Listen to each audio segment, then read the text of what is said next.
In the previous tutorial, we walked through how to get a Max for Live MuseBot device playing a single instrument in an Ableton Live set. To do this, we added a MuseBot device directly to a MIDI track containing the synth instrument we wanted it to play. This way of working would be just fine if we only ever wanted a bot to be playing a single instrument. But in the same way you might see a guitar or bass player in a band change their instrument multiple times throughout a performance, we might likewise want to be able to have our melody bot change which synth it's playing or have our drummer switch to a new kit. In this tutorial, I'll demonstrate a few techniques for managing multiple instruments assigned to a single bot. So I'll start as I did in the previous video by first opening a MuseBot conductor, as well as an Ableton Live set.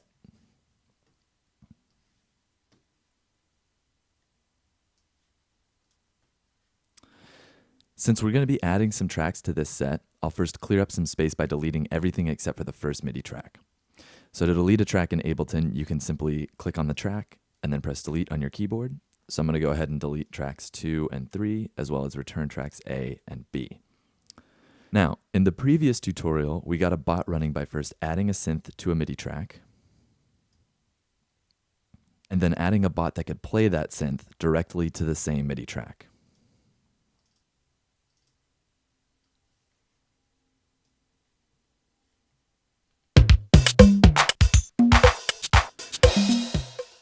Once we'd done that, if we wanted to change the instrument the bot was playing, we had to replace the current synth with a new one.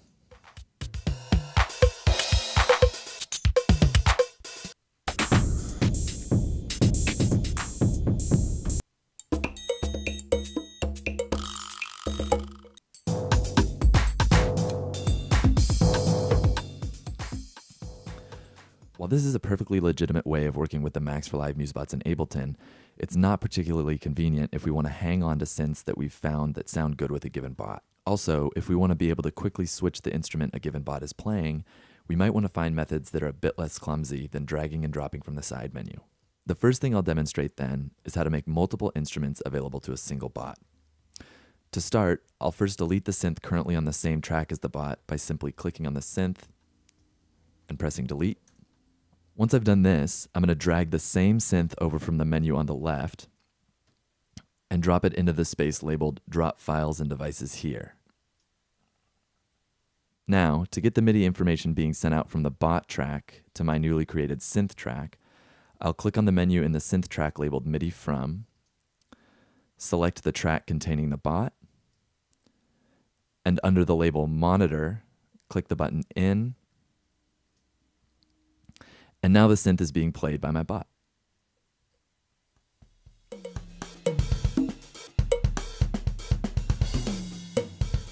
To make a second synth available to the bot, I simply drag and drop a new synth into the set, set the MIDI From menu to the track containing the bot, click the In button, and now the bot is playing the new synth as well.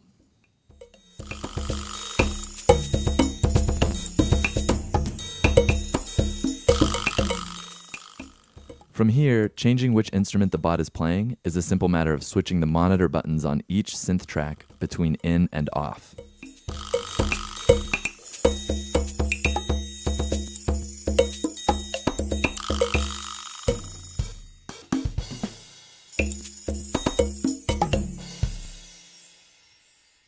This method of switching which instrument a bot is playing is easy enough, but it does have some limitations.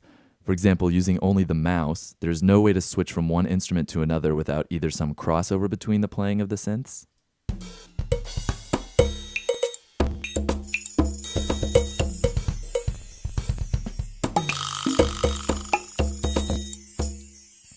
or a potentially clumsy silence as you turn one synth off before turning the other on.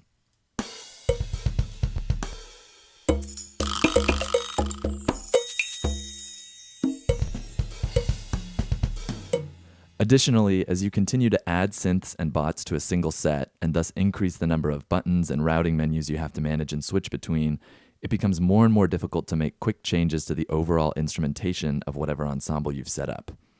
In the next tutorial, I'll show you how to use a bot we've created specifically to help you easily select between multiple bots and the instruments they play.